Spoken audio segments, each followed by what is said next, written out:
snowing. We're in Nevada. It's not supposed to snow. Well, it's not supposed to, but there it was. Fortunately, it didn't do much more than that.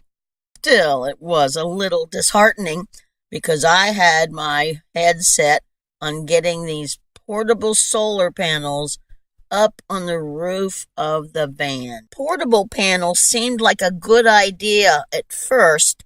I could park in the shade and put my panels in the sun. And sometimes that actually worked. But it takes time, and to effectively charge a battery system, you need at least 4 hours of good, strong sunlight. That meant sitting somewhere and hoping the battery charged. What to do, what to do.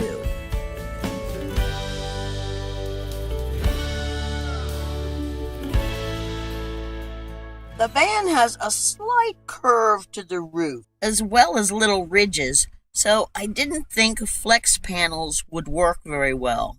I thought a roof rack would work, or some sort of a basket, but for my vehicle, all I could really find were ladder racks, and that was too tall. I saw these Instapark pieces a while ago. You glue them on. I didn't want to drill holes, so this seems to be my only option. Certainly a cheaper option than anything I had looked at.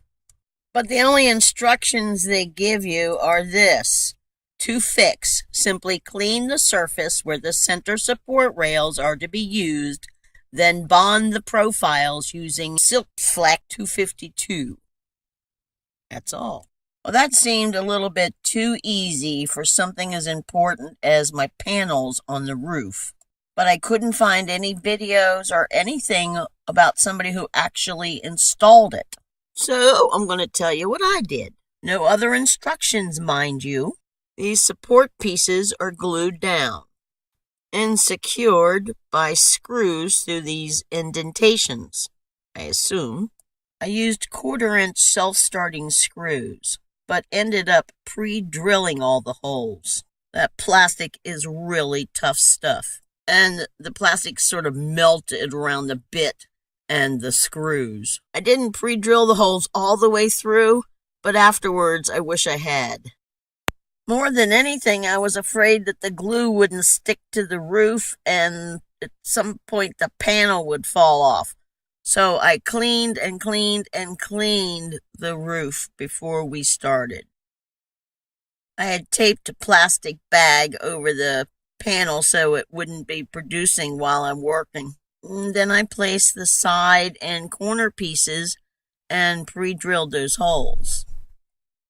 But I didn't screw the pieces to the panel quite yet.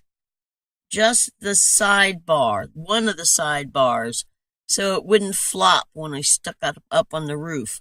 But the rest of them we placed one at a time. Now I'm ready to begin. And for this part, I needed help. And it happens that one of the other camp hosts, Steve, is a real tall guy. He just picked it up and threw it up on the roof. The tricky part was going to be how to glue the bottom of those plastic pieces and get it underneath the solar panel. We did the 2 side pieces first. One at a time, we turned them over, glued it, lifted the panel up a little bit, put the plastic piece, cradled it there, and then slapped it down on the roof. After making sure the panel was sitting right, we just let it sit and dry for a few hours. In my mind, these are the 2 critical pieces.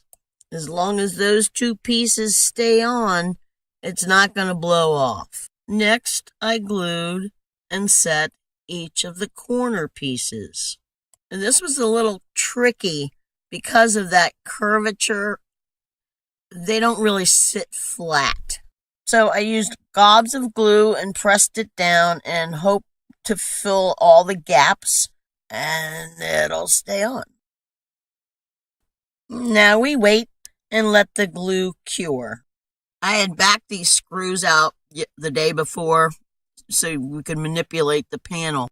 Today we were going to get that panel screwed down. And at this point I became the project supervisor and Steve kind of took over.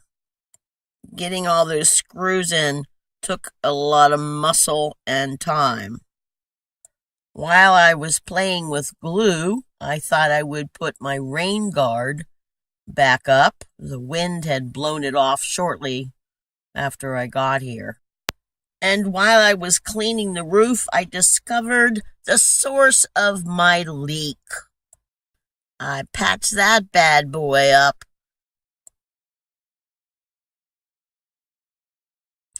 I think it looks really good, and I'm anxious to see what a difference the solar on the roof is going to make. Thanks for watching.